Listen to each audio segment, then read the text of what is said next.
Prabhu Nityananda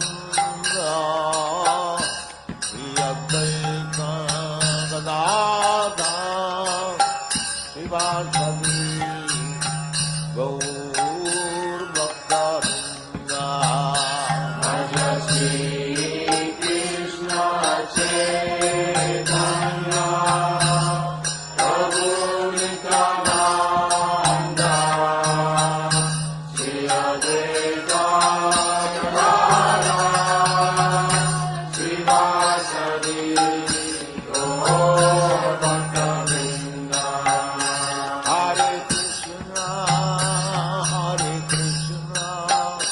Krishna Krishna Hare Hare Hare Rama Rama Rama Hare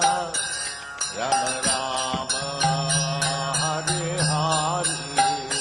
Hare Krishna Krishna Krishna Hare Hare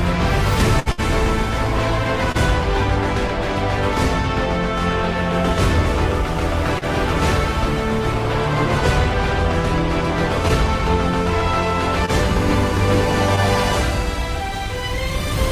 Hare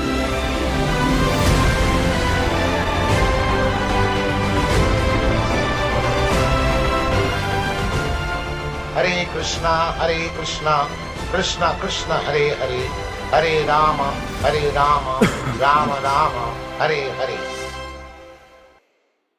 Hare Krishna, all glories to Srila Prabhupada, and welcome everyone who's here on time to the Saturday morning reading and discussion of Bhagavad Gita as it is, and as emphasized by our group, we use the original edition that Prabhupada authorized and printed in 1972. Yes. Someone made a point about editing. The books had been edited during Prabhupada's manifested presence. Yes, that's true. And Prabhupada wanted that to be done so that the books would be recognized by others in the academic circles, because he was trained in India. He went to a Scottish school in Calcutta and was actually aware very much of Christian teachings, because they had them, the students read them every day. So Prabhupada became familiar with Christianity, like we are. We're aware of it. They tried to indoctrinate him. That's what Christians do. They indoctrinate people. They use religion as a tool to manipulate people. And that's a history that has gone on for a long time.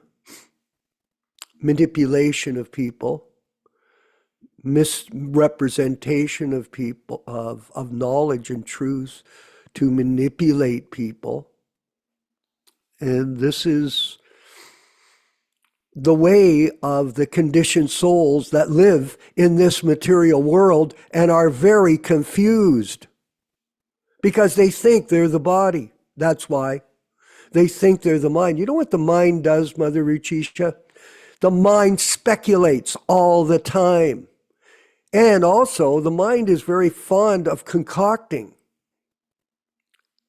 mental speculation and mental concoction, and it just goes on and on and on in this circle, this circus of material existence. It's just a phantasmagoria.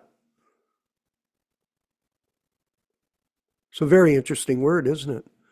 Phantasmagoria. We got that from Prabhupada, actually. That Prabhupada really illuminated all of us with information we didn't have before, including how to speak English at a certain level. He was an expert in the English language, being trained in Calcutta in the early years at that Scottish school. And this is the business of the spiritual master, to train the disciple, to give him proper direction. But does the disciple listen, Michael? Not normally. And I wanted to make a comment about our God brothers and sisters. You know, Prabhupada did attract a lot of good people. Yes. And they did commendable service. It's true. And I liked a lot of the disciples of Srila Prabhupada. I found it a great family. And wherever I went, it was just blissful. I used to travel quite a bit back in the day.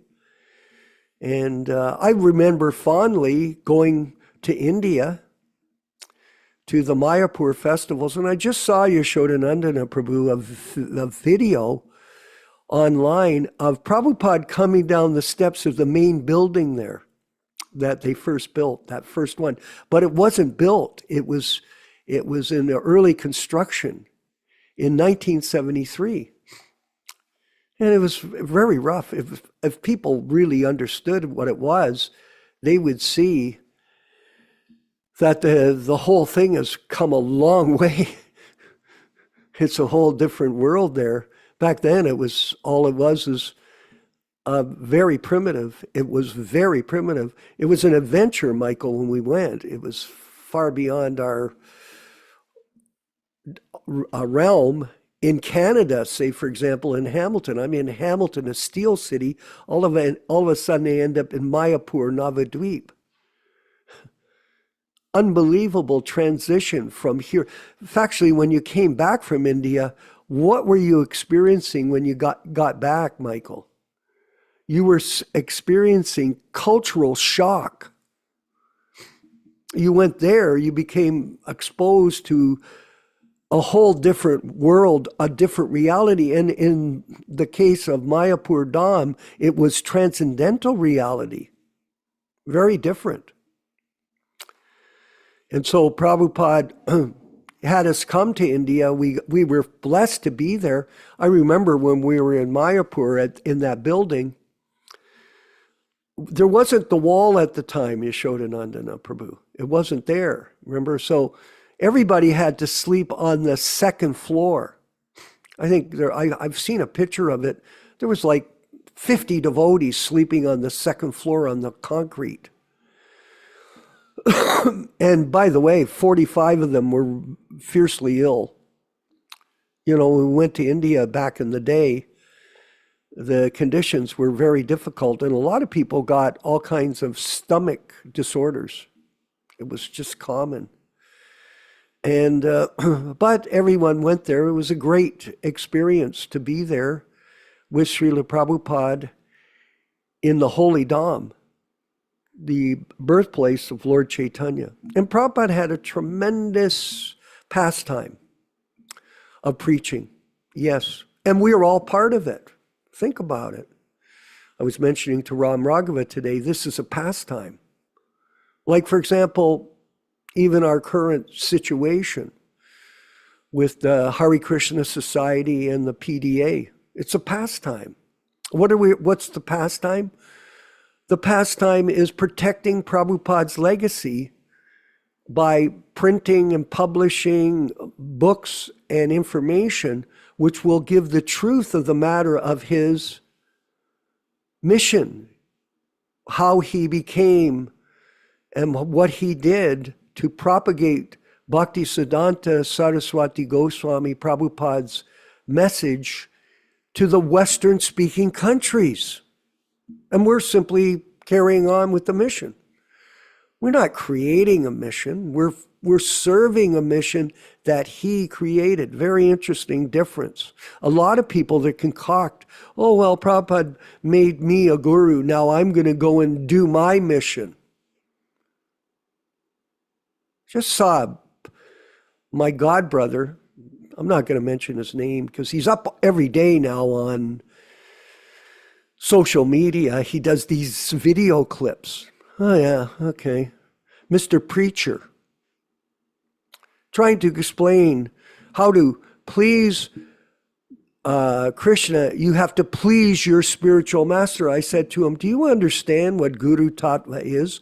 What spiritual master are you talking about? You?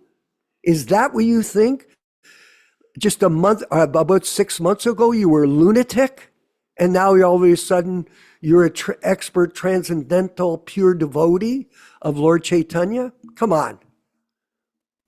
What the heck is this? Just think about it, Prabhus. Vijaya Pandit. Recently, last year, one of our godbrothers, not mentioning names, sannyasi, guru,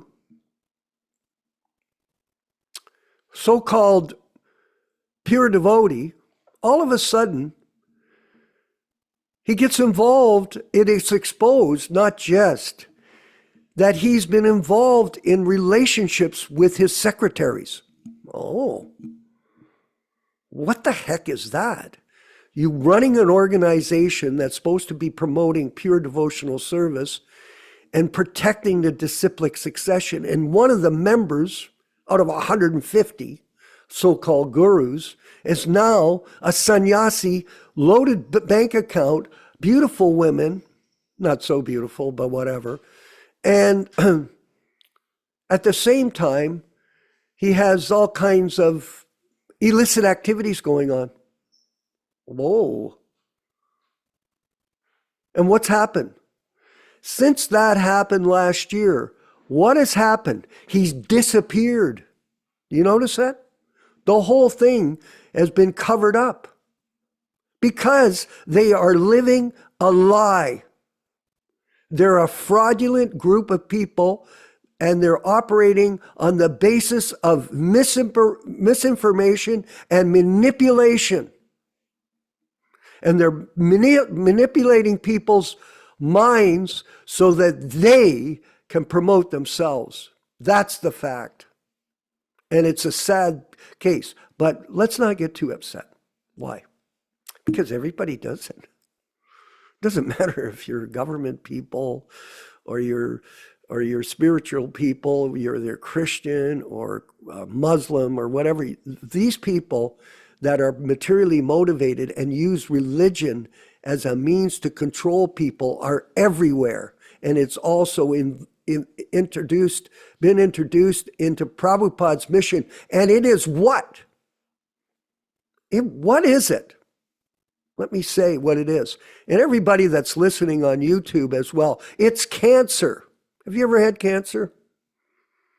Cancer is a serious disease. It rots your body. As you know, we had a recent experience. One of our godbrothers had cancer of the liver, cancer of the lungs, and cancer of the colon. And what it did was spread throughout his body. It collapsed at Ram Raghava. This bag of blood, pus, stool, and urine. Oh yeah. This beautiful so-called liquid beauty that we have. It's not really that beautiful. I won't talk about the pastime right now the Prabhupada gave, but the fact of the matter is this material world, this situation is a pastime. And Prabhupada suffered. Yes, he did. And do you realize, I've been talking to Yashodanandana Prabhu about this, how difficult Prabhupada's work was after he developed his mission, how complicated it became with 4,700 disciples, most and all marching around to their own tune, this way, that way, upside down, backward, up, all around. Sounds like a rap song. This way, that way, upside down, all around. That's the way it went, and that's the way it's become, and that's the cancer, and it's not a joke. So what we're going to do is we're going to move forward. Last night, our good friend Ram Raghava, he sends me a reminder notice to send over the material for today's class. So I thought, okay, I'm going to do it. So I prepare it all and send it over. And guess what? I discovered this morning, he sent me a note. Where is the stuff? I sent it to somebody else by mistake. This technology thing is just can drive you nuts, eh, Michael? You just, so many accounts, so many people. We have 30,000 people in our network too, so it's all kinds of things going on. But nonetheless, I resent them this morning, and I wanted to go to them. I read them last night. They're very informative. And we're coming to the end of the diary, this particular diary, the beginning. We're coming to the end of it. And we're kind of interchanging different sections now, the diary, and then we've got this fantastic reading in the middle of the program of the unauthorized biography. And then we're putting in other inserts. We're going to the Krishna book. We've been at the Nectar of Devotion, like all different types of information that we're channeling to our God brothers and sisters on this program. To try to keep we're evolving this, just so everybody knows. We're not big stars. We're fumbling forward, trying to do things better as we progress in this pastime. See it as a pastime. Because before you know it, Neela Shama, I won't be here and you won't either. What do you mean? Ron Singh, you won't be here? Ron Singh refers, you old devotees. Well, the body is getting older, but the fact of the matter is we are eternal spirit sparks, parts and parcels of Srila Prabhupada's mission to protect the message of his spiritual master, Bhaktisiddhanta Saraswati Thakur Goswami, that we do not change anything for personal reasons. Very important. Don't do it. And simply present this philosophy without any fear. There can be fear. I got somebody, a prank, calling me all the time, at night, all night, and doing all kinds of things. I just shut my phone off. The hell with it. I guess that's one of the risks when you put your name up, your phone number up, then people went, I don't care, go ahead. Anyway, we're going to go to this historical explanation, and it's been repeated over and over again. So excerpt from a letter to Bhavananda Das written on September 9th, 1976. Prabhupada, New York is very much attractive for me because New York is the starting place of my activities in your country. And when I had no place of preaching, one American gentleman offered me a 2-story building in Brooklyn with a nice hall downstairs for only, $125 per month. But at the time, I was paying only $70 for my apartment, and I could not bear at the time to pay $125. That situation continued for at least 1 year, and then I was bold enough to accept an apartment for $200 In this way, the society extended with so many branches, and now you are paying $1,450 per month. So it is very encouraging. Notice he's referring to dollar amounts. I thank you very much that you've already allotted a nice apartment for me, an entire first floor.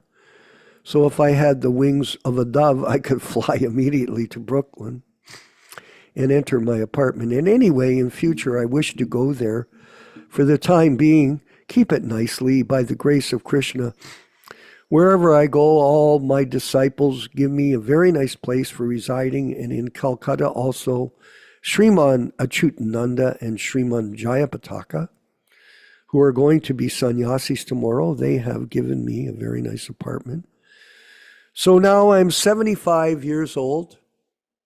I never thought how far I should be able to travel such a long distance, but as people say, I'm still younger.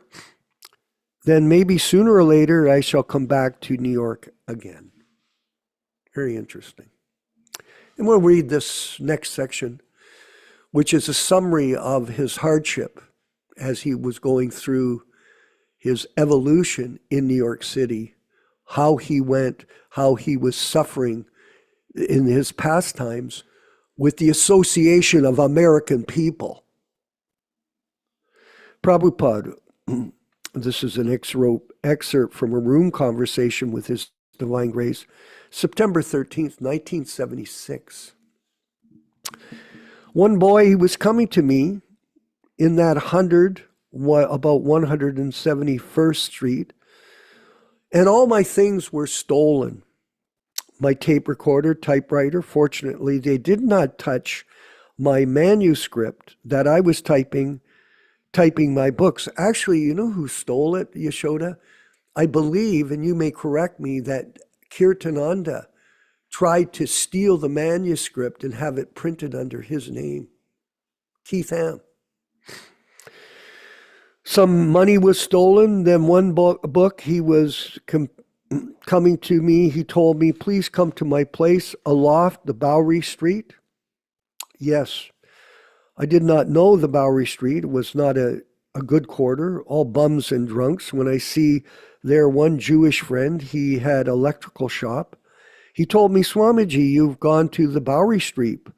Oh, it is not your place. I did not know that it is full of drunkards.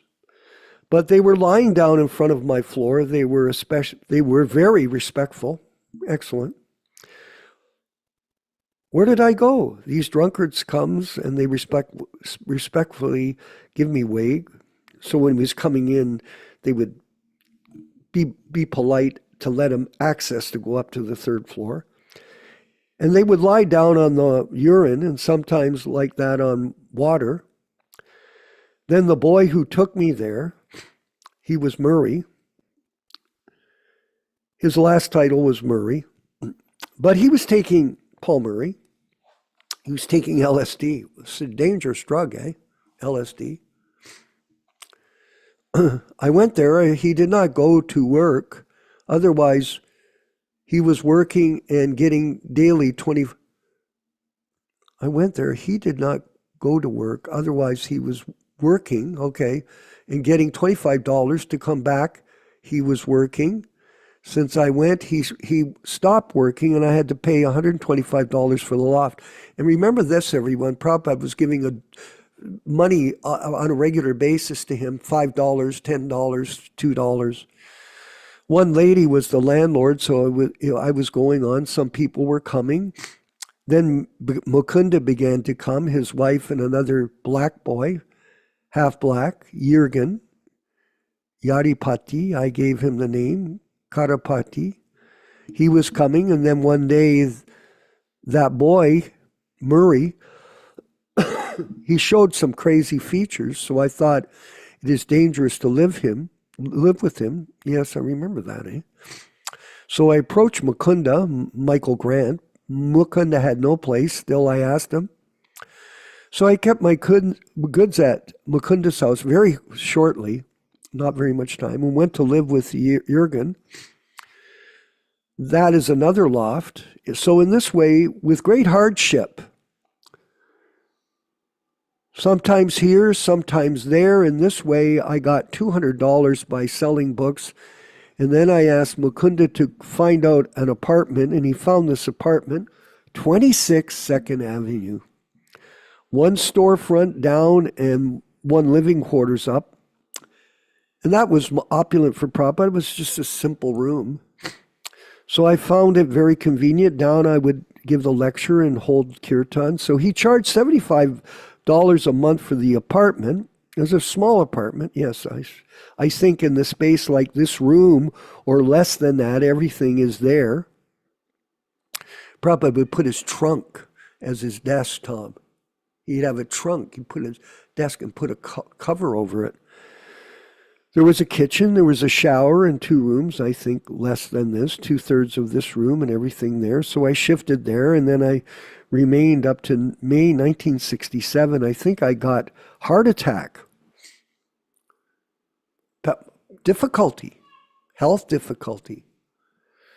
Then I went to Stinson's Beach. Then I could not improve my health. First of all, I went to San Francisco, right? There also, I could not sleep at night. Gee. There was throbbing in the heart. Kirtananda, he was serving me. So many difficulties. Then I came back to India in 67, July. Here also, not very much improvement. And again, I went to Los Angeles. There also one symptom developed, always some sound in the ear. Gong, gong, gong, gong, gong. Prabhupada just suffering. It was so disturbing, almost mad, and then to Los Angeles. But it did not deter him, everyone, from his service. He was having difficulty, but he was transcendentally positioned. Then I think I went to Seattle in this way. In the beginning, there were so many difficulties. Montreal, I took Canadian citizenship. Wow. America, I could not get. So one gentleman in the immigration department, he said, Swamiji, you can go to Canada. And from there, you could try. And then Yashoda met Prabhupada in Expo 67. Very interesting. So there's a connection here. Remember, Prabhupada had only been operating since 65. Yashoda met him in 67. So we're honored for him to be here and speak the pastimes of Prabhupada in our program. It will be easier. Actually, it acted. The Canadian Consulate General was a black man, American black man. So in the council, I applied for immigration. He was sympathetic. He saw my teachings of Lord Chaitanya and became attracted. So he settled up. That means he helped him, of course. The gentleman must be allowed. That's Prabhupada, to come to America. So he expected the matter within 3 months. And when I became immigrant in the USA, then again I came back to Los Angeles, and then we took up that house, the Sinega Boulevard. Prabhupada. That man also wanted to kick us out after 1 year. And we had no place. Then by Krishna's grace, we got this present, house present. At that time, I got $50,000. So I advanced them a down payment, and it was $225,000. And I think they're still paying $2,012 for 12 years. How many years passed? Hari sorry, it was 1969. Yes, 68, I got immigration, and 69. It is a long history, checkered history. So preaching is independent. And here's the key right here, everyone. So if you've got a desire, you can preach in any circumstance, and Krishna will help you. I have practically experienced. I went to your country without any help, without any money, alone, and gradually things developed. All glories to Srila Prabhupada. What an amazing reading. What an amazing pastime. And we're all part of it. Let's move forward with the chanting of Jaya Radha Madhava, and then the reading and discussion on the Bhagavad Gita as it is with His Grace Yashodanandana. who met Prabhupada in 1967 at Expo Canada. Thank you.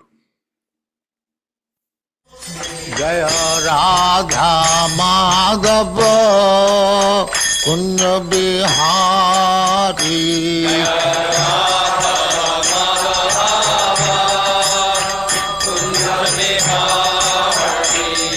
Jaya Radha Madhava Kunja Bihari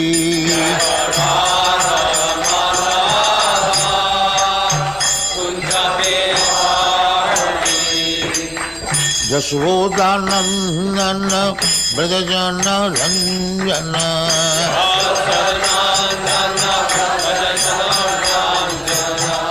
Yashodanandana Brajajana Ranjana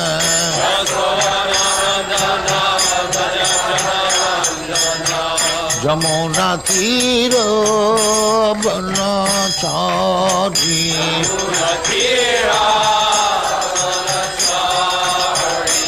Jamuna Tira Banachari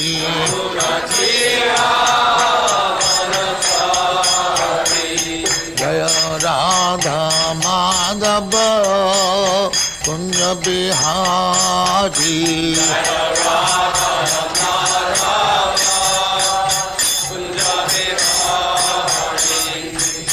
Gopi Jana Vallabha Girivaradhari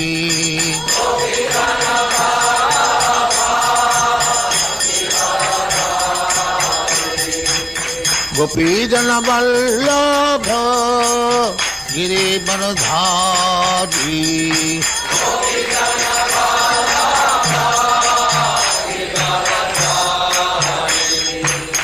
Yashodanandana Brajajana Ranjana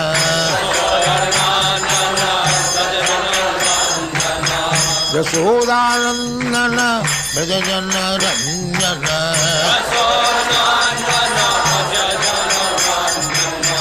Yamuna Tira Banachari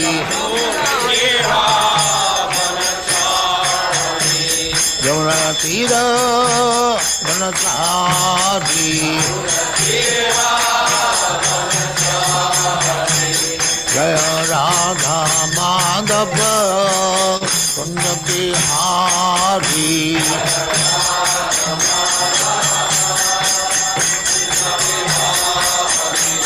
Jaya Radha Madhava Kunja Bihari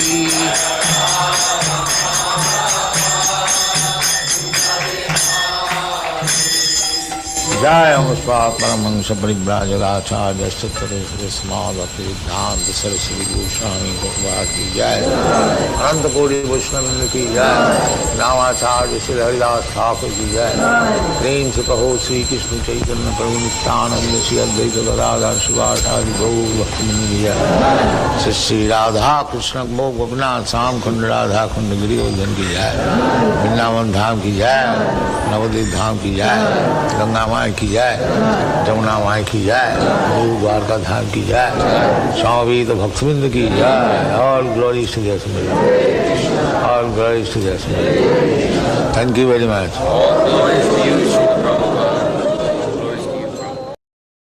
Om Namo Bhagavate Vasudevaya.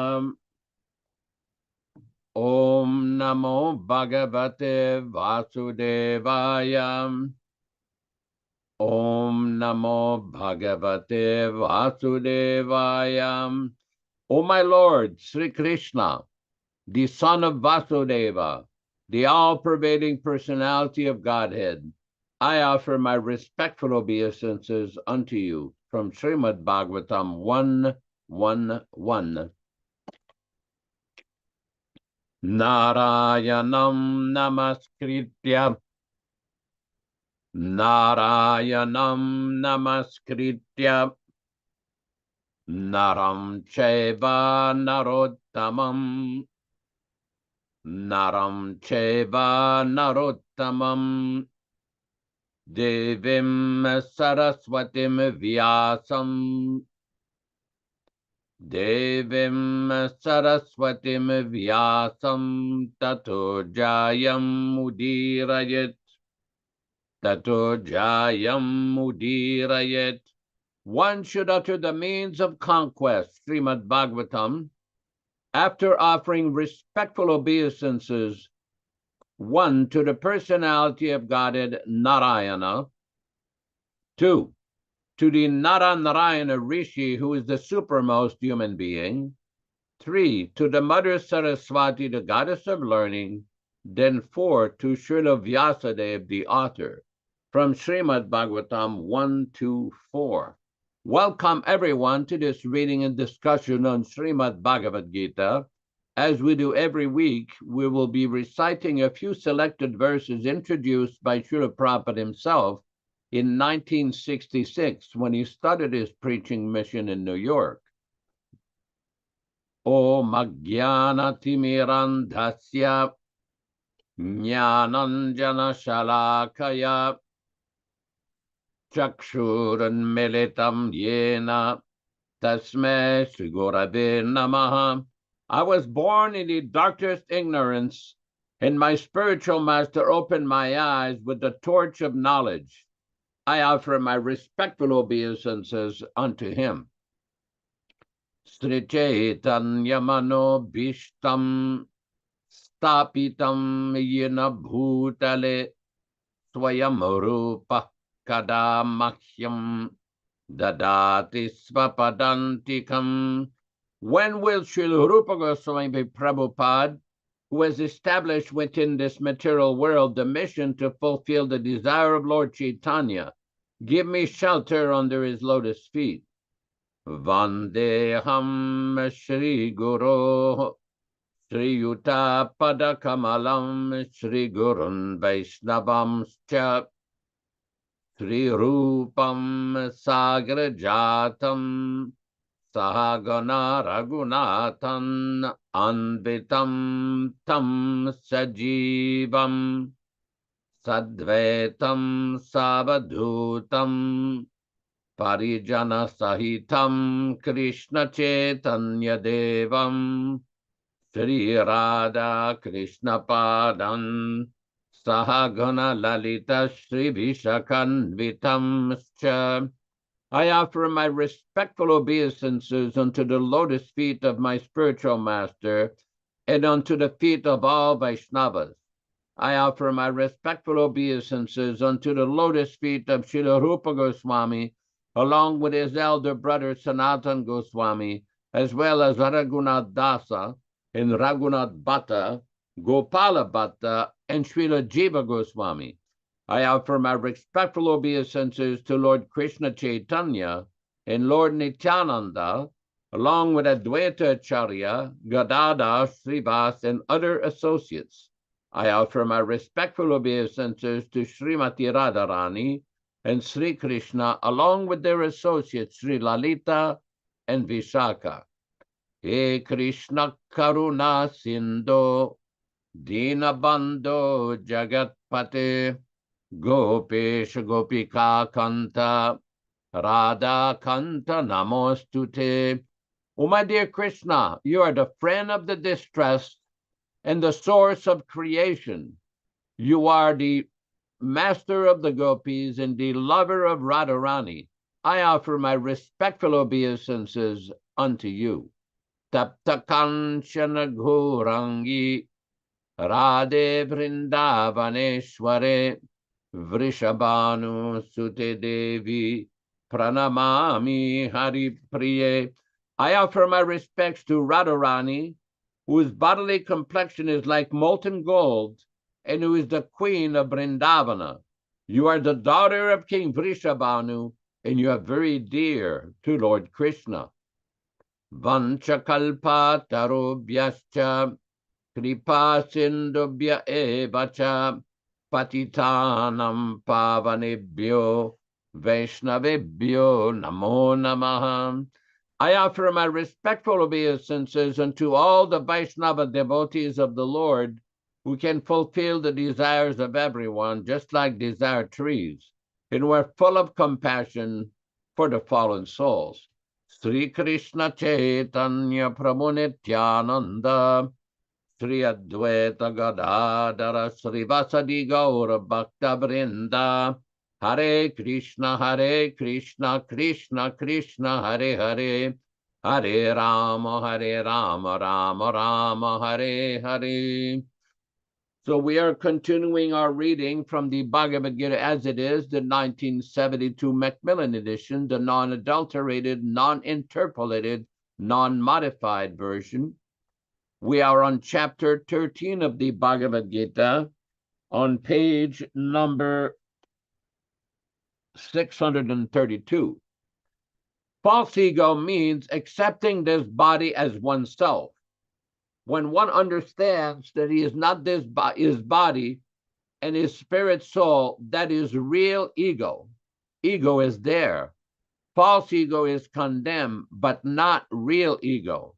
In the Vedic literature, it is said, Aham Brahmasmi, I am Brahman, I am spirit. This I am, the sense of self, also exists in a liberated stage of self-realization. This sense of I am is ego. But when the sense of I am is applied to this false body, it is false ego. When the sense of self is applied to reality, that is real ego. There are some philosophers who say that we should give up our ego, but we cannot give up our ego because ego means identity. We ought, of course, to give up the false identification with the body. One should try to understand the distress of accepting birth, death, old age, and disease. There are descriptions in various Vedic literatures of birth. In the Srimad Bhagavatam, the world of the unborn, the child's stay in the womb of the mother, its suffering, etc., are all very graphically described.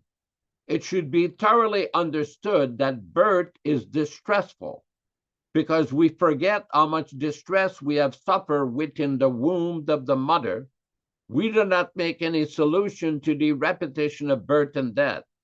Similarly, at the time of death, there are all kinds of sufferings, and they're also mentioned in the authoritative scriptures.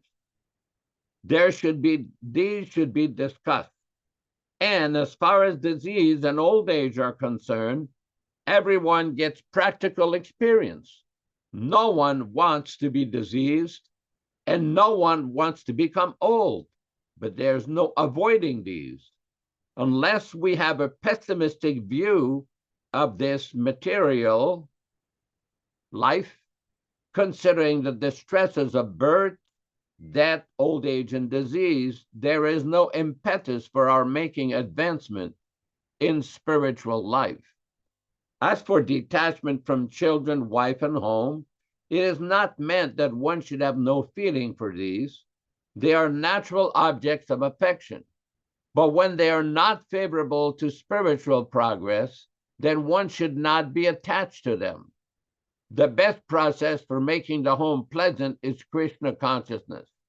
If one is in full Krishna consciousness, he can make his home very happy, because this process of Krishna consciousness is very easy. One need only chant Hare Krishna, Krishna Krishna, Hare Hare, Hare Rama, Rama Rama, Hare Hare. Accept the remnants of foodstuff offered to Krishna.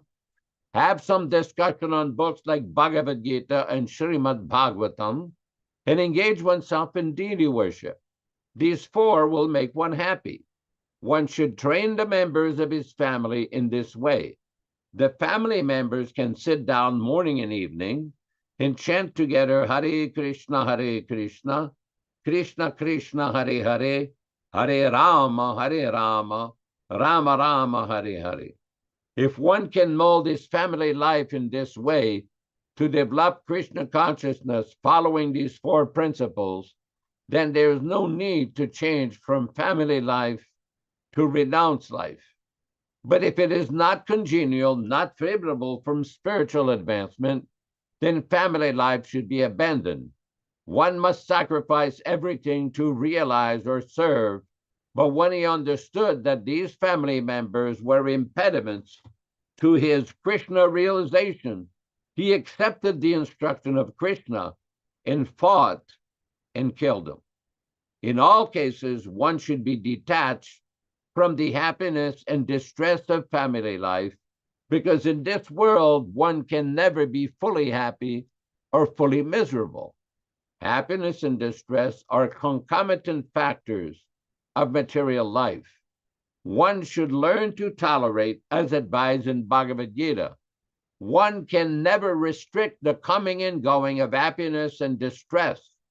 So one should be detached from the materialistic way of life and be automatically equiposed in both cases. Generally, when we get something desirable, we are very happy. And when we get something undesirable, we are distressed. But if we are actually on the spiritual platform, these things will not agitate us. To reach that stage, we have to practice unbreakable devotional service to Krishna. Without deviation means engaging oneself in the 9 processes of devotional service: chanting, hearing, worshiping, offering respect, etc., as described in the last verse of the 9th chapter. That process should be followed.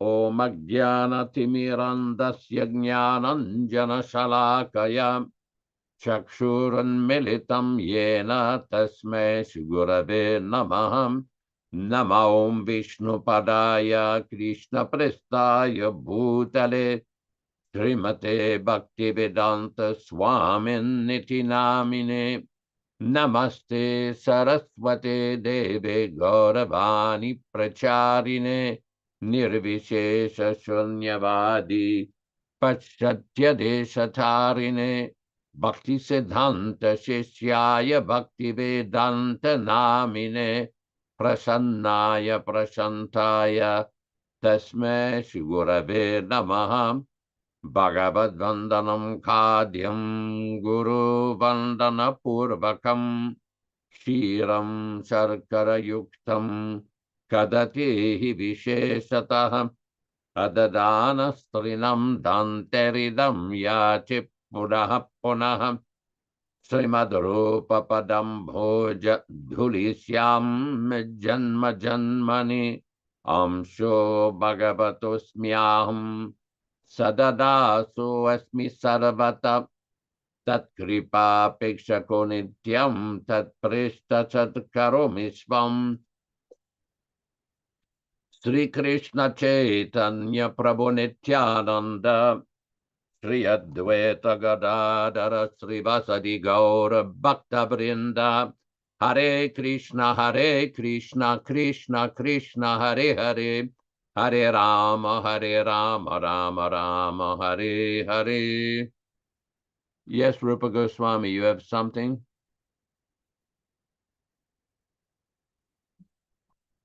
Rupa, okay. This particular section of the purport has some very, very important points. Srila Prabhupada is explaining very nicely what is the false ego. Because we see in the material world that everyone has a very high idea of themselves. When we carefully and systematically read and study the Bhagavad Gita, we see that Lord Krishna gives so many instructions. In the 2nd chapter, after Arjuna surrendered to Krishna and told him, Shishyasteham Shadimam Taprapannam, that I have become your disciple. I have surrendered unto you, I become your disciple. So Krishna starts his instruction by explaining to Arjuna that a learned person does not speak in the way you have been speaking. And he gives them the first fundamental instruction, Dehinosmin yata dehe komaram yovanam jara, tata dehantara praptir dirastatra namuhyati. That the conditioned soul, it goes on from youth to babyhood to youth to old age. But the bewildered soul is not bewildered by the change. But Krishna says, Tata dehantara praptir. Dea antara means at the moment of death, one simply acquires another body. This is the first basic fundamental instruction of the Bhagavad Gita. But the difficulty in understanding these descriptions in the material world is that people are overwhelmed with false ego. False ego means the false thinking that I am this body and that the possessions of the body are mine. This is explained in numerous places in the Bhagavad Gita. It's not difficult to understand. It simply requires a little bit of care and attention to study how Prabhupada explains the false ego. If we look at Bhagavad Gita, chapter 3, text 27, Bhagavad Gita, chapter 3, text 27, Krishna explains, Prakrite kriyamanani gune karmani sarvasaha ahankara vimudatma kartaham iti manyate. The bewildered spirit soul, under the influence of the three modes of material nature, thinks himself to be the doer of activities which are in actuality carried out by nature. Srila Prabhupada explains nicely in the purport, two persons, one in Krishna consciousness and the other in material consciousness, working on the same level, may appear to be working on the same platform, but there is a wide gulf of difference in their respective positions. The person in material consciousness is convinced by false ego that he is the doer of everything. He does not know that the mechanism of the body is produced by material nature, which works under the supervision of the Supreme Lord. The materialistic person has no knowledge that ultimately he is under the control of Krishna. The person in false ego takes all credit for doing everything independently, and that is the symptoms of his nescience. He does not know that this gross and subtle body is the creation of material nature under the order of the Supreme Personality of Godhead, and as such, his bodily and mental activities should be engaged in the service of Krishna in Krishna consciousness. Now, why is this so important? Because we do see when we study Prabhupada's preaching method, he quoted that verse so many different times. So many different times he comes back and reverts back to this verse. And there's another very important verse. Where did this false ego come from? If we look at Bhagavad Gita, chapter 7, text 4, Bhagavad Gita, chapter 7, text number 4, Bhumirapo nalu vayuhu kam mano buddhirevacha ahankara iti yamme binna prakritirashtada. Earth, water, fire, air, ether, mind, intelligence, and false ego. All together, these 8 comprise my separated material energies. So this is a very important point. When you look in the purport, in the last 2 paragraphs, Prabhupada explains, in the material energy, the principal manifestations are 8, as above mentioned. Out of these, the first 5 manifestations, namely earth, water, fire, air, and sky, are called the 5 gigantic creations, or the gross creations, within which, within which the 5 sense objects are included. They are the manifestations of physical sound, touch, form, taste, and smell. Material science comprises these 10 items and nothing more. But the other 3 items, namely mind, intelligence, and false ego, are neglected by the materialists. Philosophers who deal with mental activities are also not perfect in knowledge because they do not know the ultimate source, Krishna. The false ego I am and its mind, which constitute the basic principle of material existence, includes 10 sense organs for material activities. Intelligence refers to the total material creation called the Mahatattva. So in this way, Srila Prabhupada explains very systematically the whole difference between the material body, the mental body, and the spirit soul. Now, the problem comes in spiritual life when the devotee is not careful and does not sufficiently hear submissively from the spiritual master, is one can become influenced again by the false ego. One has to be very, very careful and be on guard at all times. That's why when initiation is given to a devotee, Srila Prabhupada used to explain very nicely the 10 offenses. And one of these offenses is to remain materially attached even after receiving the holy name in disciplic succession. Because a devotee is expected to understand and practice spiritual life, not to think that this is mine, this is my zone, and this is my temple, and this is my follower, and this is my money. This is all nonsense. All of this belongs to Krishna. It all belongs to Lord Chaitanya and the spiritual master. Very important point. Nice conversation from Srila Prabhupada on July 6th, 1976 in Washington, D.C. Thank you, Neil Sharma Prabhu. Srila Prabhupada, this is false ego. I am this matter, I am this body. This is false ego.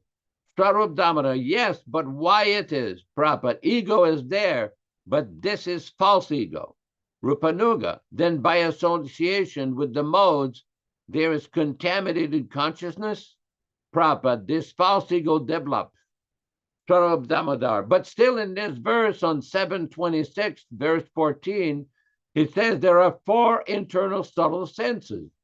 Now these 4 senses are mind, intelligence, ego, and the contaminated consciousness.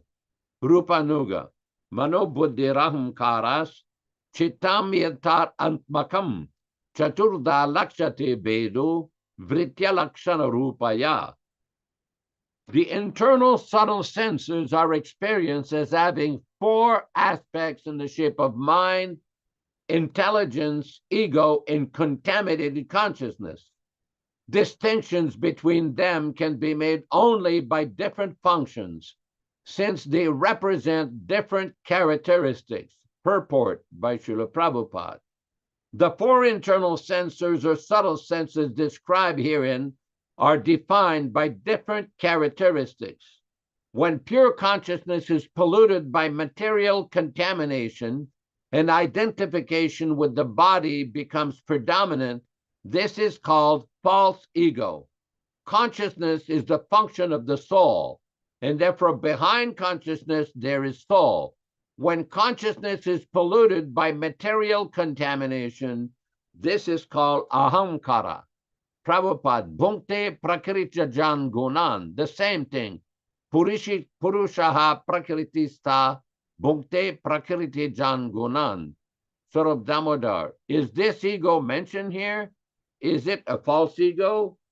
That's what I understand, Prabhupada, not real. Real ego is, I am servant of Krishna, aham brahmasmi.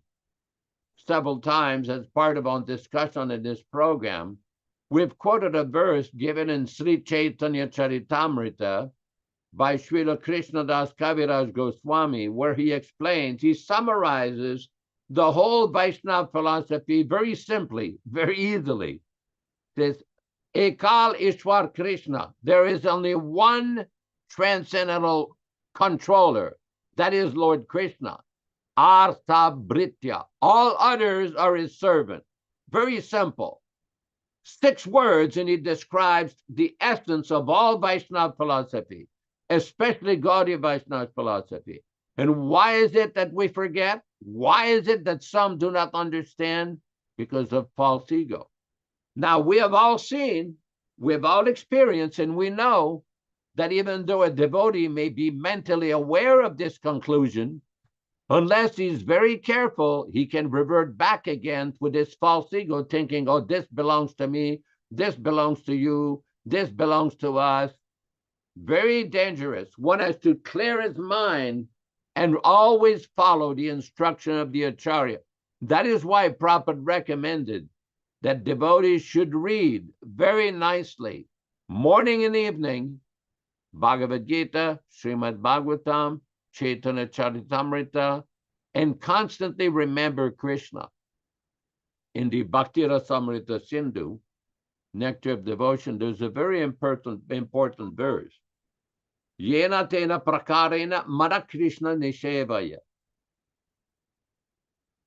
It explains that the whole idea of the practice of bhakti is to engage the mind, some way or other engage of the mind in thinking of Krishna. And then he explains further, Rupa Goswami explains the whole intent and purpose of following all these vidhi nisheda, all the rules and regulations and prohibitions, is simply to become a servant to this fundamental principle. Vidhi nisheda sur etayoriva kinkaraha. Kinkaraha means servant. That the whole idea of these rules and regulations is to some way or other think of Krishna. And this is not very difficult to do, because Prabhupada has given us the process very simply. Very simply, one can engage in Krishna consciousness, and this false ego can be cleared up very nicely. Thank you very much. Hare Krishna, Hare Krishna. All glories to Srila Prabhupada, yes. It is through the process of practice of devotional service that we develop our transcendental vision of who we are, why we were born, and what is the purpose of life. Because that's the problem with most people. They have no knowledge. They have no realization of who they are, and they're fully programmed what has been described as fake news. And what's fake news? Everything that's spoken.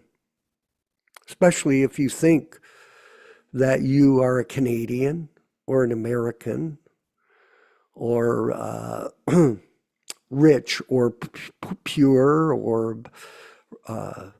whatever designation you have. I'm an academic, I'm so small. These are all misidentification with the self.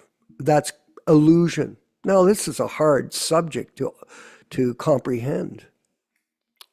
It seems. Because really, it's worthless. How much is the material body worth? Do you know?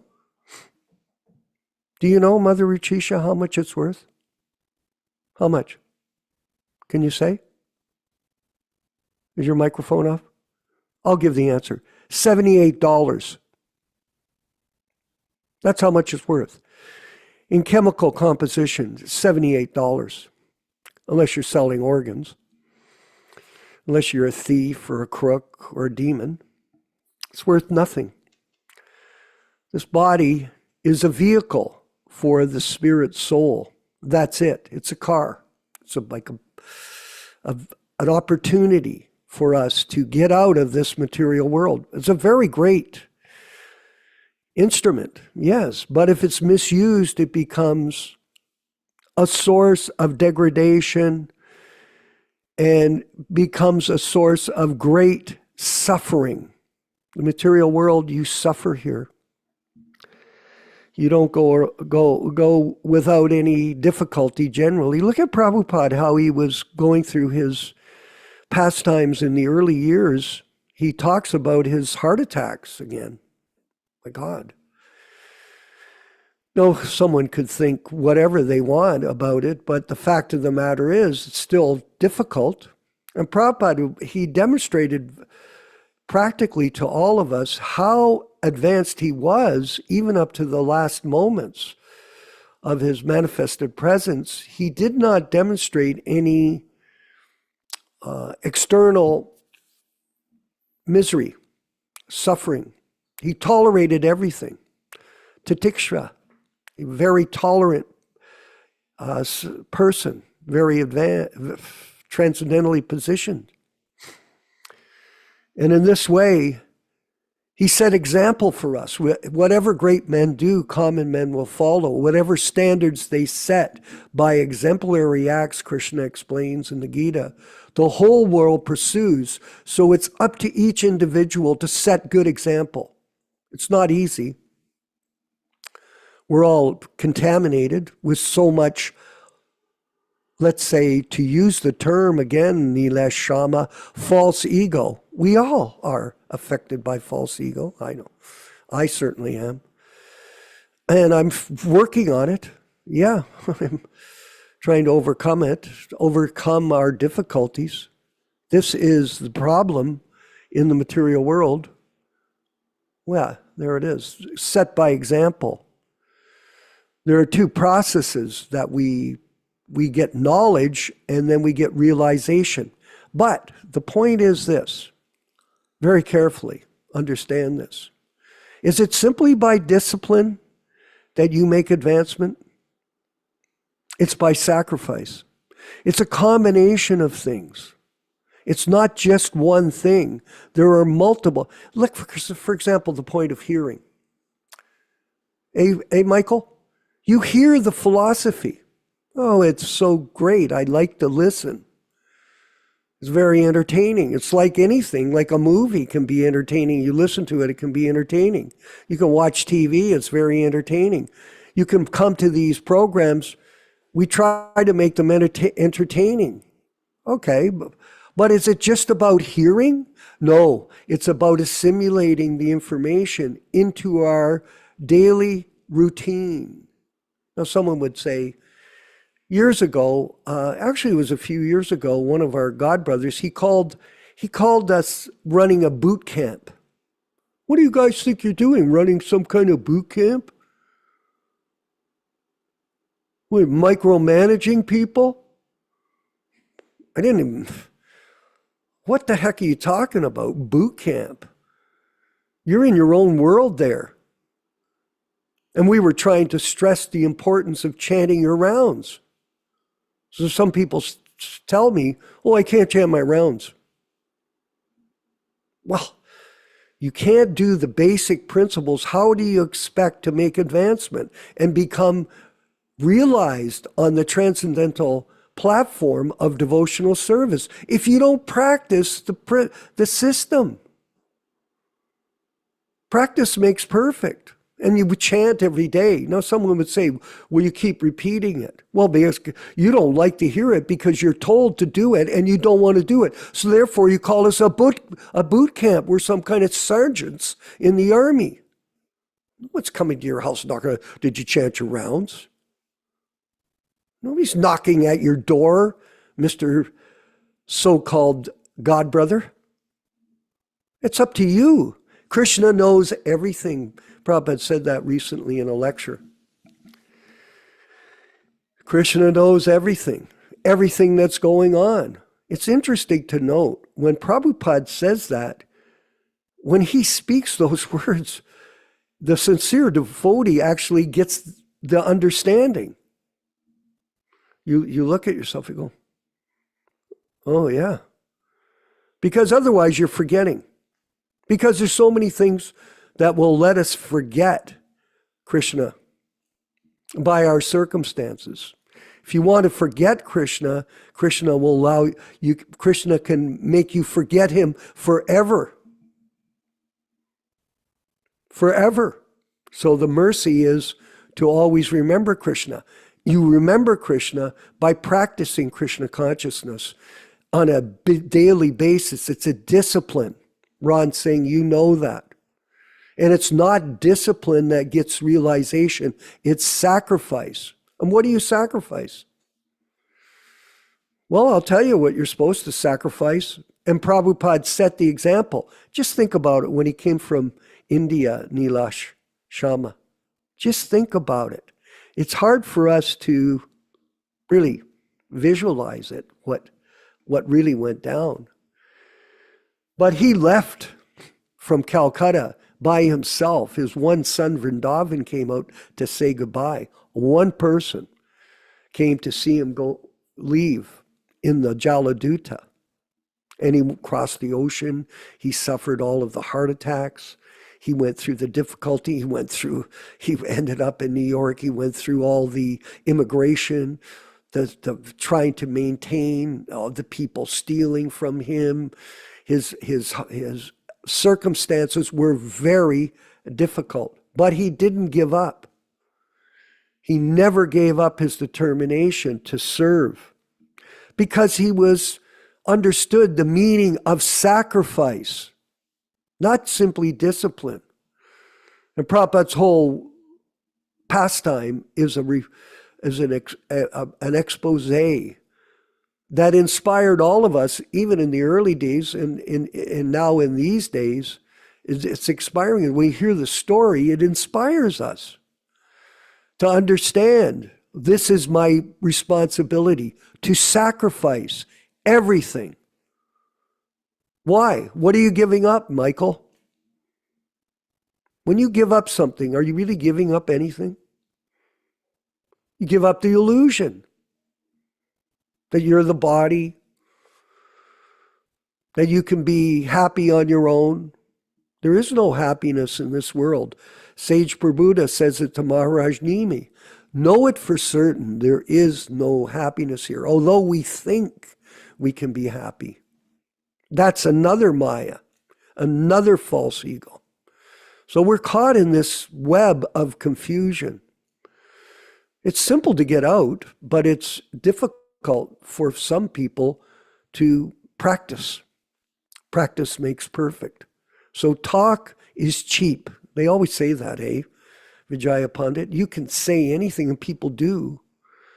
But internally, are they really interested in giving up the material conception? No. So that's why we hear. It's like a medicine. Like when you become sick, know it for certain. Please know for certain that the material world there's no happiness. It's simply a mistake to think that there is happiness here because this place is full of nothing but material conditions. So the thing is that we are covered by the false ego. And just like a person that's diseased, they get a medicine, and then by constant application of that medicine, they become, and you're given directions by the physician to take it every day without fail. They don't say, oh, well, there's 15 pills, you only take, if you feel better after 5, don't do the 15. Do they say that? No. They say, well, if you have to do the whole thing. Oh, okay, I get it. So there is a specific prescription by Prabhupada, and he modified it down from 64 rounds to 32 rounds to 16 rounds. And that is the first step in getting out of the illusion. And then from there, you begin to progress, and you read the books, you study, you try to inculcate them in your brain. Okay, what's Prabhupada trying to teach you? Study everything. There's so much information for us. And in this way, Vijaya Pandit, what do you do then? You become inspired. Are you inspired? Yes, you are, by the way. I know you are. He's inspired. I know that. I see it by his practical behavior. You know how many years he's been distributing books, Neela Shama? 20 years he's been, and that's how he supports himself. And it's an honorable profession. Very honorable. He goes door to door. And by the way, I wanted to mention to you, Vijaya Pandit, I'm very experienced in door to door on many levels, not only as a devotee, but as a karmi. And that is probably the most effective way to reach people in any kind of business. You simply go door to door, boom, boom. And they can look at you and go, no thanks. And you just go to the next door and you keep going. And eventually, Krishna will help you if you're distributing books. And he does for Vijaya Pandit. And that through that, he gets practical realization of Krishna consciousness. We have other people in our group that also set really good example. For example, the devotees in Mexico, Krishna Kishore and his wife, they're amazing. These two people are very inspired, and they undertake Sankirtan every day. Every day. And not only are they doing that, they're spreading this Prabhupada consciousness not only in Mexico, but in Argentina, in Ecuador, and other countries. Yes, this couple. And I have the pleasure to meet them on a regular basis. Somehow or other, Krishna arranged for me to end up in Mexico. I'm still trying to figure that out, Mother Ruchisha, how I ended up in the last year to make this transition. But somehow or other, it's happening. I'm just trying to follow it along. But the real blessing is that I've met these wonderful devotees. And they're very committed to preaching Krishna consciousness without change or adulteration. And they should be acknowledged as true followers of the Sankirtan mission of Lord Chaitanya. And we have lots of devotees like that. Yes, we do. We don't have a big, massive assembly, but we have good people. And we want good people because they make the difference. Yes, they do. And the more you step up in this association, the more you'll get recognized by Prabhupada and Krishna, and you'll make advancement. There'll be Vijnanam, realization, and when you leave this body, you'll leave this body in a state of transcendental awareness, and that is the secret of success. So we're going through these books, and we've been studying them. By the way, everyone, I am reading the Lilamrita right now. Oh my God, it's very interesting. I read it years ago, Ram Raghava. Yeah, I did read it years ago, and I've been reluctant to read it recently, in the last so many years, concentrating on mainly Prabhupada's books, but because of the work that we're doing, I'm looking at the history. And Satsarup did do a detailed study. He interviewed me in 1978. He didn't use any of the stuff about Toronto Temple in any of the biography. Hardly. It was just useless. But that's him. But at any rate, I'm reading about it, and very, very informative. But at the same time, we have to be aware that this was never authorized by Srila Prabhupada for his disciples to write his biography. So therefore, in the early years, he's writing all this narrative. I'm not sure if it's true or not true, because it's taken from different sources and then fabricated by him in this story, like he's writing it like it's the baby childhood pastimes of Lord Chaitanya or Lord Krishna. When he describes the early years, like I said, I'm just reading it. So we'll go forward with that. But we are reviewing the writings and showing how he projected Prabhupada as just an ordinary person. That's the problem. And the reason he did that, but it's because he was not self-realized. He never really ever did Sankirtan, by the way, just so you know. No, he never went out. He just sat around behind his desk. He wanted to become a great author, and why not do it by writing this biography? And this will make you famous. And it's unauthorized, and it misrepresents who Srila Prabhupada was to the world, and this has to be corrected. And that's what we're doing with this section of the class, is that Yashoda's going to go to the unauthorized review of the biography, and he's going to go over some of the features today at this Bhagavad Gita session. Yashoda Nandana Prabhu, Hare Krishna. So we are reading from the Lilamrita Review, This is the authorized review of the unauthorized Lilamrita. We are reading from section number 2, page number 11. It is described, was Srila Prabhupada sorrowful and morose? The pure devotee is unaffected by dualities. Last week we read this page, and we're on page number 12, where Prabhupada explains here from Srimad Bhagavatam, Canto 8, Chapter 11, text number 8. Canto 8, Chapter 11, text number 8. Following the advice of Krishna, Bhagavad Gita 2:14, one should not be morose or unhappy because of circumstantial changes. This is the symptom of a devotee. A devotee carries out his duty in Krishna consciousness and is never unhappy in awkward circumstances. Then Srila Prabhupada explains from Srimad Bhagavatam, Canto 6, Chapter 17, text 29, Srimad Bhagavatam, Canto 6, Chapter 17, text 29.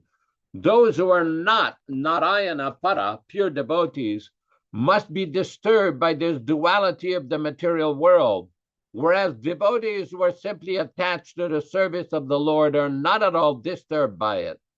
Despite the disturbing dualities in the material world, they are not disturbed at all. Because they fix their minds on the lotus feet of the Lord, they do not feel the so-called pains and pleasures caused by the dualities of this material world.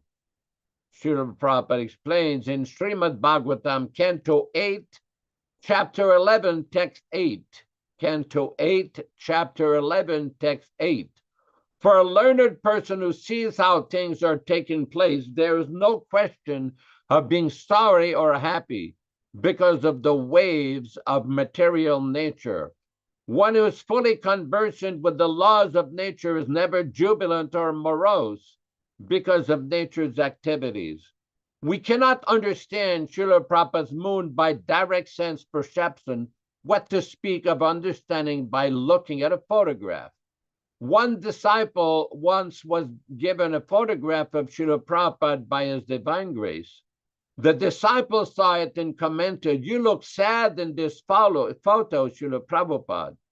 Srila Prabhupada corrected her, answering, "No, that was a moment of ecstasy."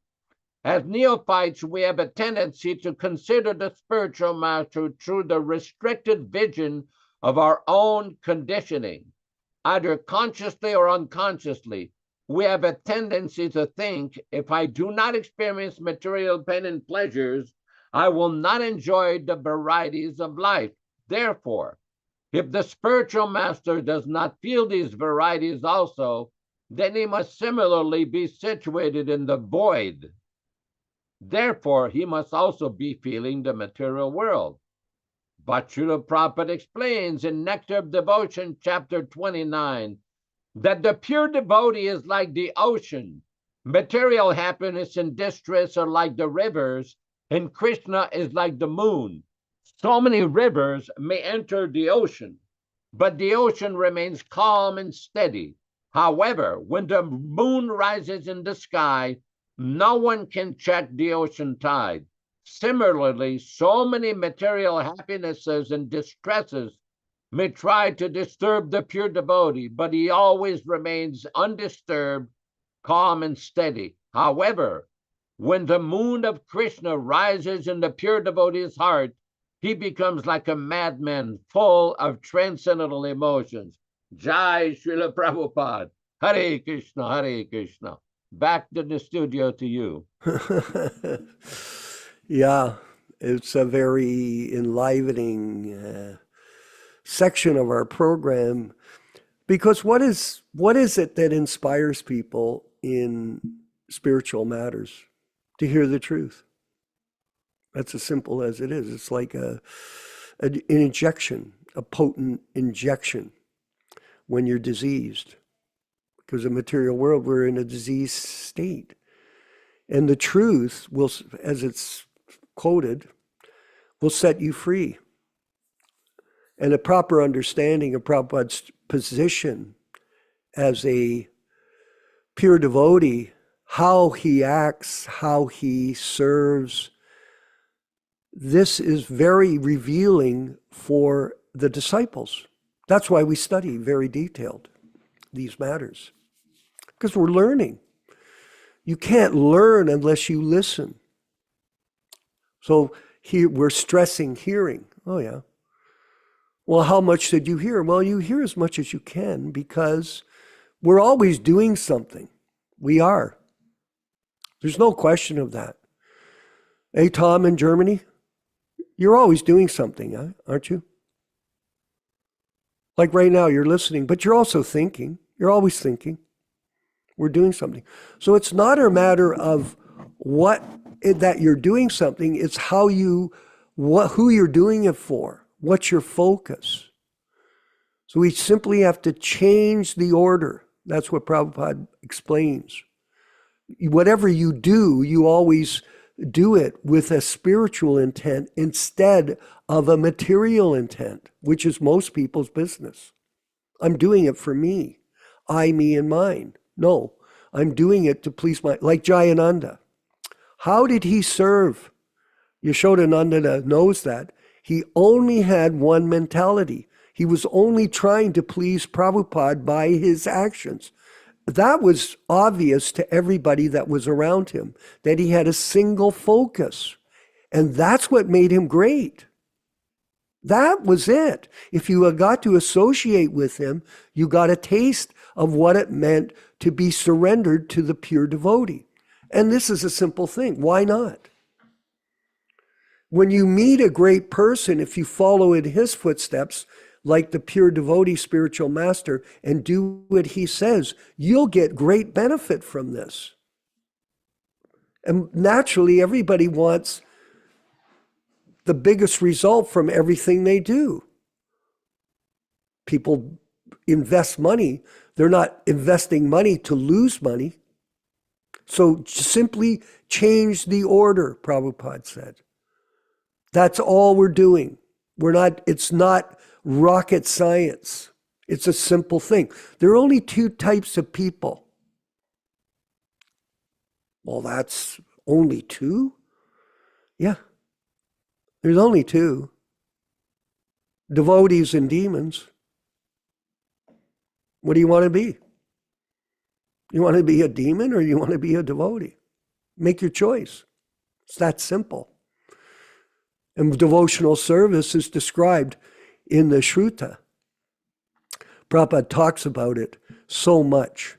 The Vedic, succinct explanations of truth that are contained in the Vedas. It's like CIF. Cost including freight. That's what Prabhupada says. He used these things, these succinct explanations of activity to conduct business. So we use this philosophy of Krishna consciousness. We read these verses over and over again, go over the Gita verses, the Srimad Bhagavatam, on, and we hear them over and over again. They're concise explanations of truth. And this constantly inspires us, Vijaya Pandit. It inspires us as people to carry on through this journey, Nilesh Sharma, in time. That's what this is. We can misidentify with ourselves like Ron Singh's. We can think we're American or Canadian or this or that.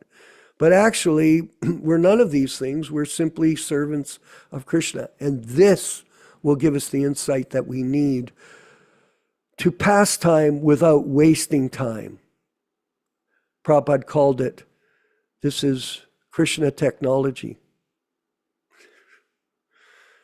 Ram Raghava, if you could look at our YouTube channel, any questions, or do you have a question for us, please? It's Hare Krishna. So Haribol. there were up to 13 people watching. Right now, there are 9 people watching. Okay. No questions so far, but I have a question. Yes. It's a question about what we're reading in the purport from Bhagavad Gita today. So we're reading about the processes of knowledge. And in devotional service, there are stages. It begins with Shraddha, a little faith, ends in Prema. There's one stage called Anartha Nivritti Shat, which means clearing of the unwanted habits, unwanted qualities. So my question is, how does this process of knowledge that we're reading relate to that stage? How long does it take, and what should we be consciously doing during that stage of Anartha Nivritti to help develop this knowledge and purify ourselves? Yashoda, please. Well, Prabhupada has explained this in various ways in different lectures and in his books. And basically, this particular verse, Ado Shraddha, is from the Nectar of Devotion, the Bhakti Rasamrita Sindhu. And it's the basic fundamental of bhakti. It's the actual, thank you, Neil Chandra Prabhu. It's let's go to the translation here. Prabhupada explains, in the beginning, there must be faith. Then one becomes interested in associating with pure devotees. Thereafter, one is initiated by the spiritual master and executes the regulative principles under his orders. Thus, one is freed from all unwanted habits and becomes firmly fixed in devotional service. Thereafter, one develops taste and attachment. This is the way of sadhana bhakti, the execution of devotional service according to the regulative principles.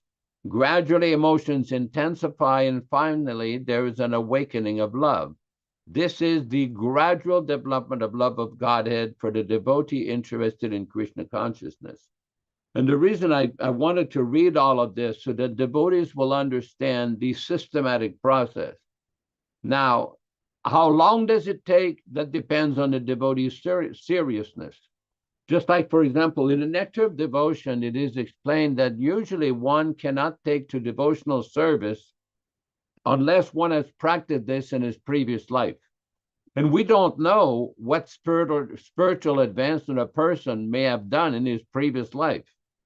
He may have done, a person, man or woman, may have done considerable advancement and not able to finish. And then in this life, they're giving another opportunity to conclude.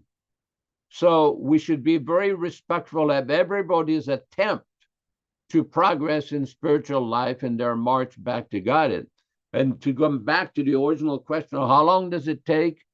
Prabhupada one time in Hawaii in Australia was asked a question by Madhavisa, how long does it take for the process to become Krishna conscious? And Prabhupada's reply is, it can take 1 minute. It depends on the consciousness, the surrendering attitude, the seriousness, the dedication. It all depends, because we see practically, for example, when Prabhupada was there amongst us, right, between October of 1975 and November of 1977, how many people interacted with Srila Prabhupada? Probably many thousands, many millions, probably people saw or heard about Srila Prabhupada. How many people take to be Krishna conscious? How many people became devotees? How many people became initiated? Of all these initiated devotees. So in other words, there is an element, the chanting, the surrender, the service, the practice. If one becomes serious, then there is corresponding result. Interestingly, here we have a statement from the Nectar of Instruction, text number 7 in the purport. Srila Prabhupada explains, if one is sincere, he's initiated. And this stage is called bhajana kriya. One then actually engages in the service of the Lord by regularly chanting the Hare Krishna Maha Mantra 16 rounds daily and refraining from illicit sex, intoxicants, meat eating, and gambling. By bhajana kriya, one attains freedom from the contamination of materialistic life. He no longer goes to a restaurant or hotel to taste so-called palatable dishes made with meat and onions, nor does he care to smoke or drink tea or coffee. He not only refrains from illicit sex, but avoids sex life entirely, nor is he interested in wasting his time in speculating or gambling. In this way, it is to be understood that one is becoming cleansed of unwanted things, anartha nivritti. The word anartha refers to unwanted things. Anartha are vanquished when one becomes attached to the Krishna consciousness movement. Very good choice of quote here. This is Srila Prabhupada's explanation of anartha nivritti. Hare Krishna, Hare Krishna. Exactly. And it's interesting to note, everybody, that really when you describe the activities of a human being that are based on sense gratification, it's simply animal life. Animal, not human. In fact, the modern world, people act like animals, not humans, and Prabhupada described them as sophisticated cats and dogs. Sophisticated. So people think, we have become so advanced. No, we haven't. Yes, we're becoming advanced how to kill each other. If you ever go and visit the factory farms in America, if you ever went there, you wouldn't believe what you'd see. How they kill the animals. Billions of animals being killed every year. Billions and billions with the use of technology. There are two classes of men. There are the devotees and there are the demons. And we are living in the Kali Yuga, which is surrounding all of us with demoniac behavior. Neela Sharma, please go ahead.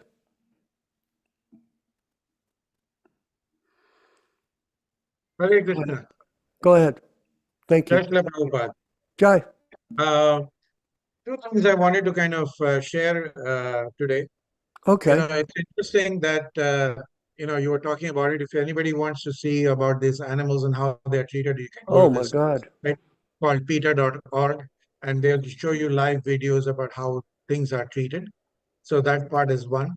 The second part I wanted to talk about is why are we reading this? What you call the Tika, the critic of Srila Prabhupada's Leela Amrita. Here it is said in Chaitanya Charitamrita, text 39. I would like to kind of explain here.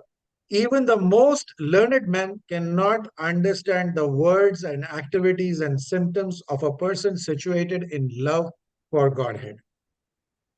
And this whole set of shlokas are meant for that. Then we go on to 40. Even a most learned scholar cannot understand the activities and symptoms of an exalted personality in whose heart love of Godhead has awakened. So just like how we read right now, is one lady who started thinking that Prabhupada was sad, but actually turned out to be that he was in ecstasy. You see? So when a person is actually advanced and takes pleasure in chanting the holy name of the Lord, who is very dear to him, he is agitated and loudly chants the name. He also laughs, cries, becomes agitated, and chants just like a madman, not caring for outsiders.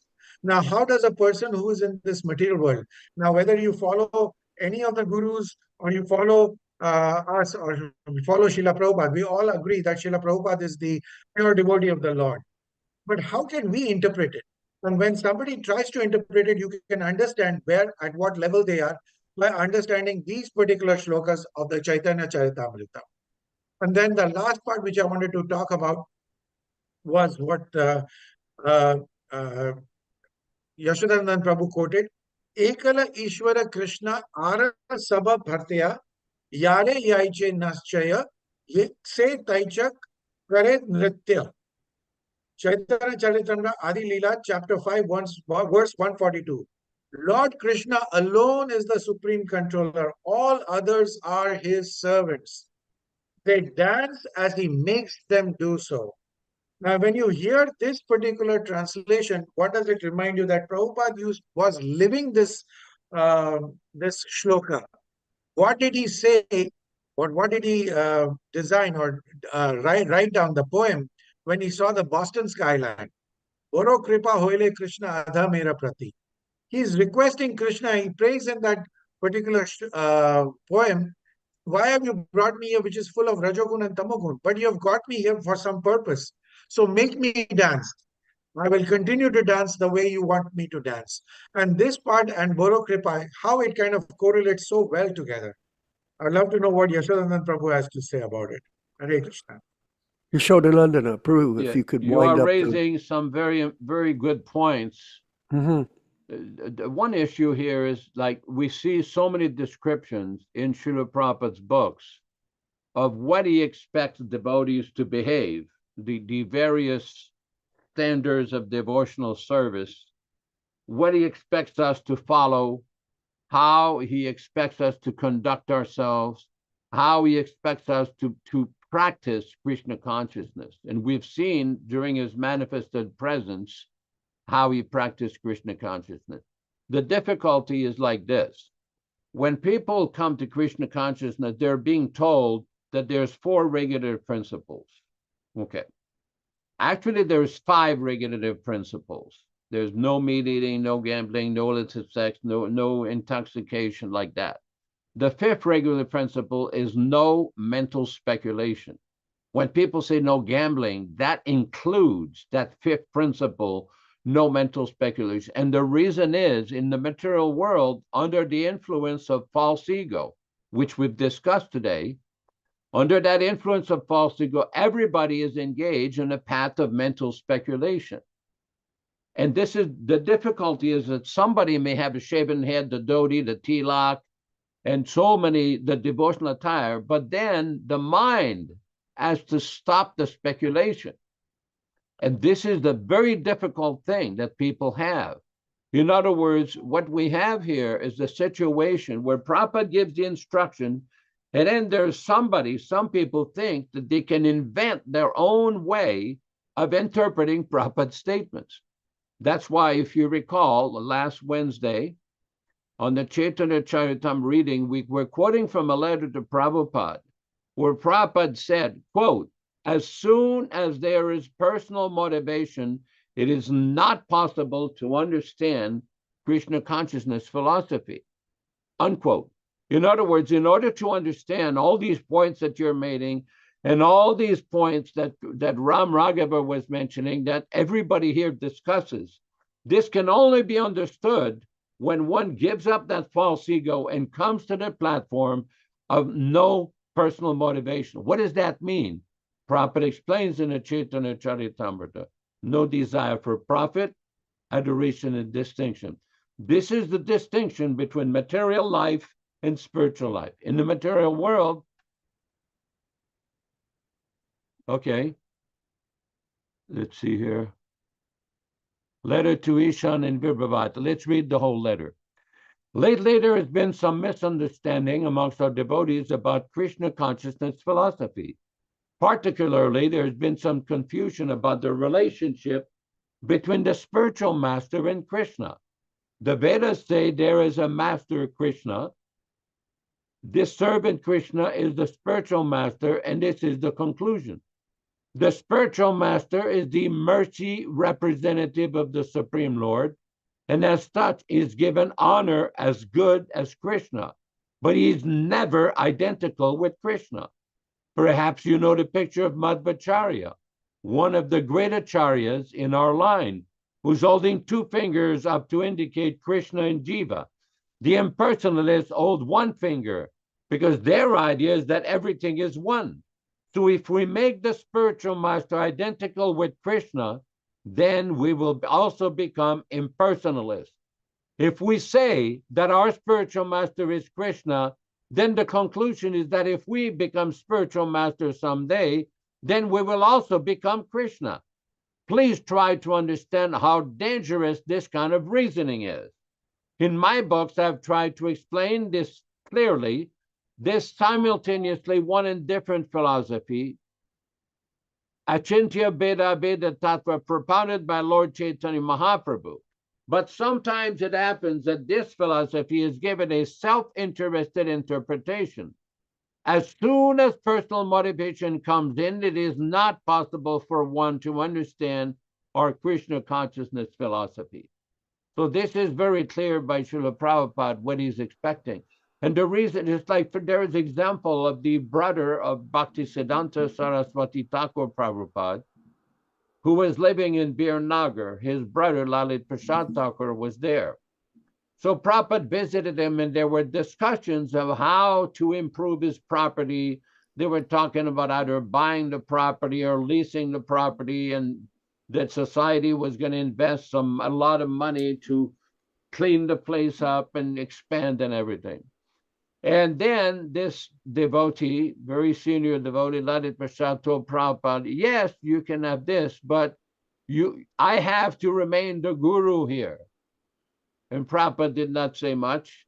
Afterwards, Prabhupada commented, just see, even after giving up all lust and ambition, this desire is still there. This desire for personal ambition is still there.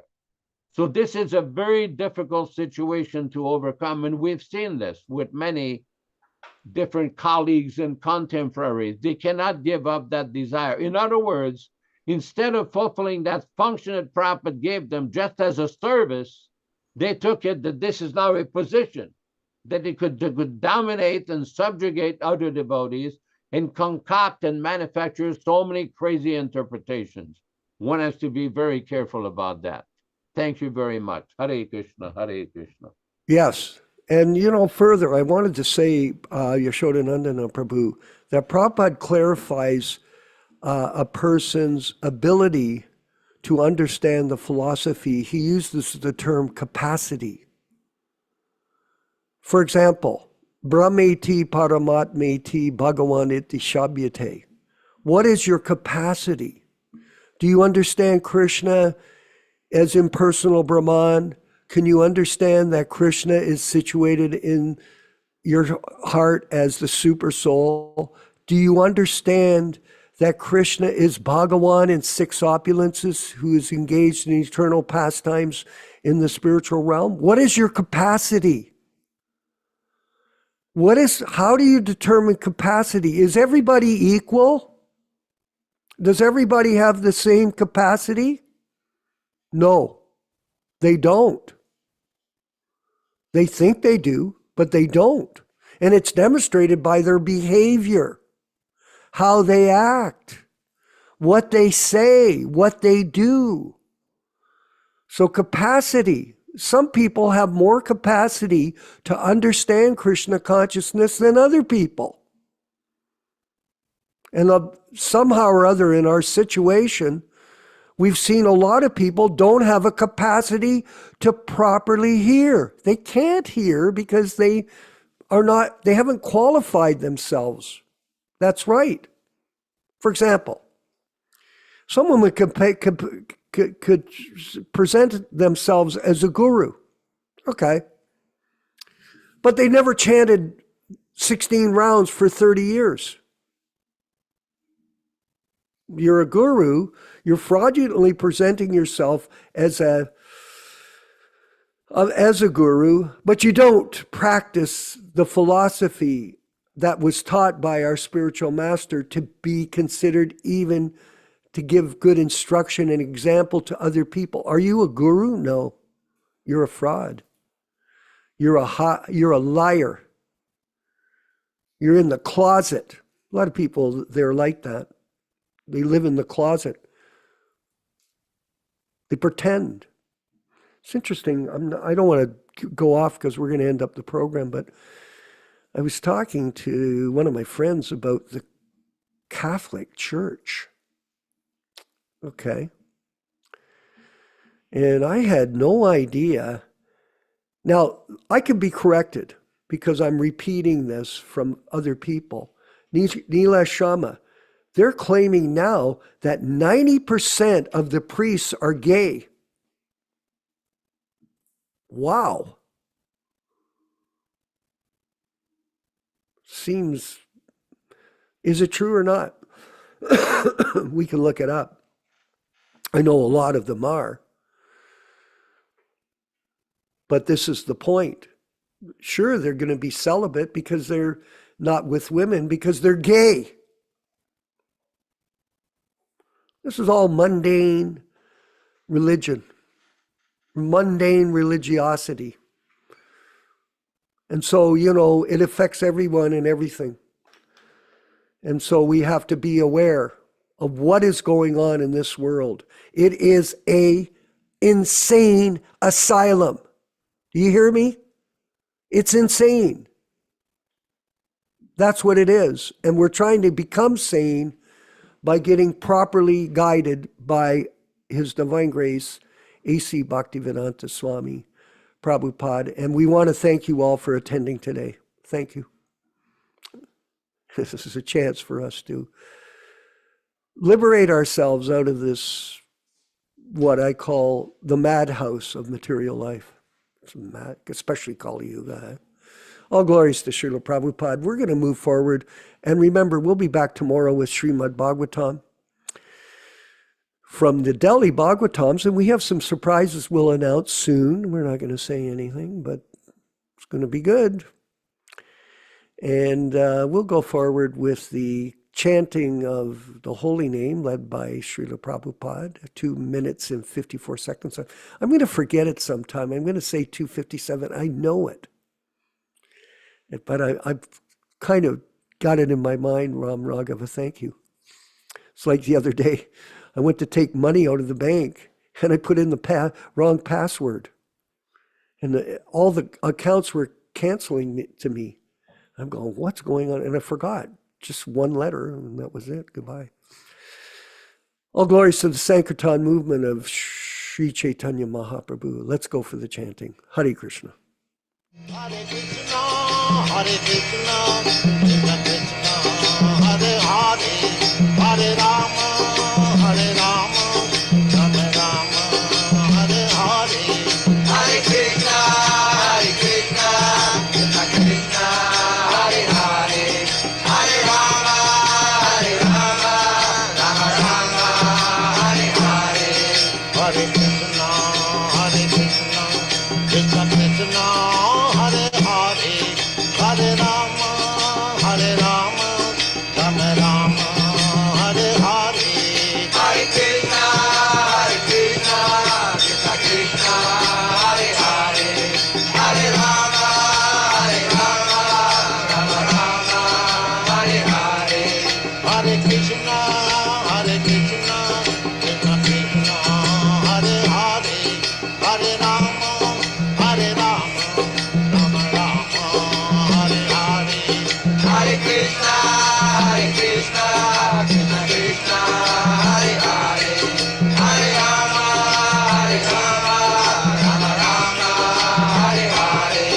Hare Krishna, Hare Krishna, Krishna Krishna, Hare Hare, Hare Rama, Hare Rama, Rama Rama, Hare Hare. Hare Krishna, Hare Krishna, Krishna Krishna, Hare Hare, Hare Rama, Hare Rama, Rama Rama, Hare Hare. Hare Krishna, Hare Krishna, Krishna Krishna, Hare Hare, Hare Rama, Hare Rama, Rama Rama, Hare Hare.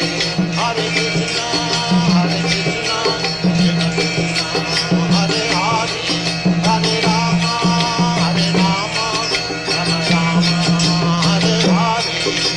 Krishna, Hare Krishna, Krishna Krishna, Hare Hare, Hare Rama, Hare Rama, Rama Rama,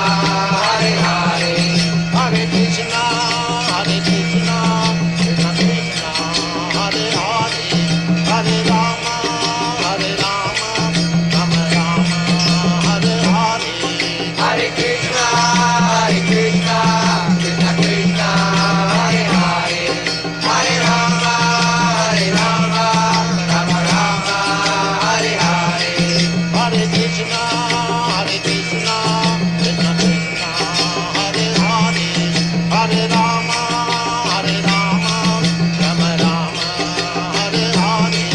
Hare Krishna, Hare Krishna, Krishna Krishna, Hare Hare, Hare Rama, Hare Rama, Rama Rama, Hare Hare.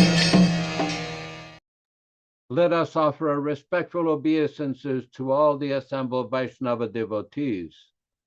Vanchakalpa tarobhyascha kripa sindubhya evacha patitanam pavanebhyo Vaishnavibhyo namo namaha.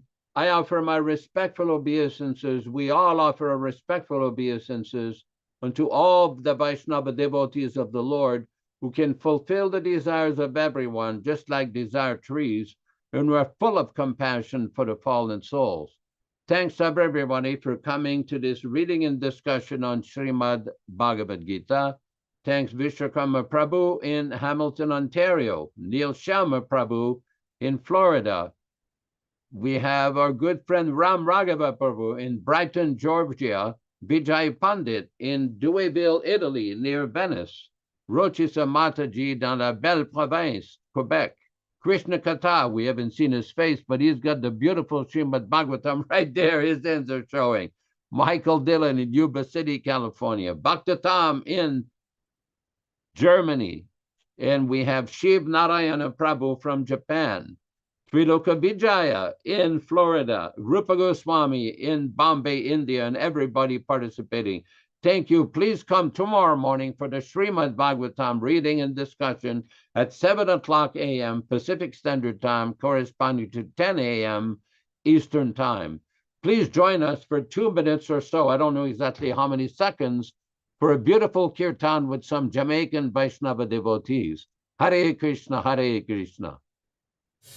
Hare Krishna, Krishna Krishna, Hare Hare, Hare Ram, Ram Ram, Hare Hare. Hare Krishna, Krishna Krishna, Hare Hare, Hare Ram, Ram Ram, Hare Hare. Hare Krishna, Krishna Krishna, Hare Hare, Hare Ram, Ram Hare Hare. Hare Krishna, Krishna Hare Hare, Hare Ram, Ram Hare Hare. Hare Krishna, Krishna Hare Hare, Hare Ram, Ram Hare Hare. Hare Krishna, Krishna Hare Hare, Hare Ram, Ram Hare Hare. Hare Krishna, Krishna Krishna, Hare Hare, Hare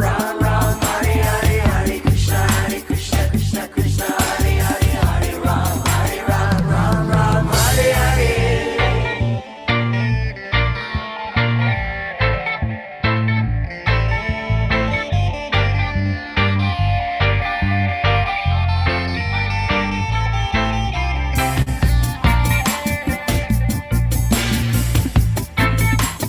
Rama Hare Hare. Hare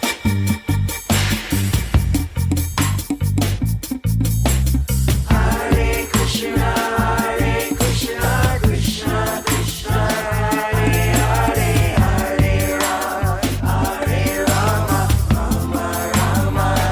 Ram Hare Hare. Hare Krishna, Krishna Hare Hare, Hare Ram, Ram Hare Hare. Hare Krishna, Krishna Hare Hare, Hare Ram, Ram Hare Hare. Hare Krishna, Krishna Hare Hare, Hare Ram, Ram Hare Hare.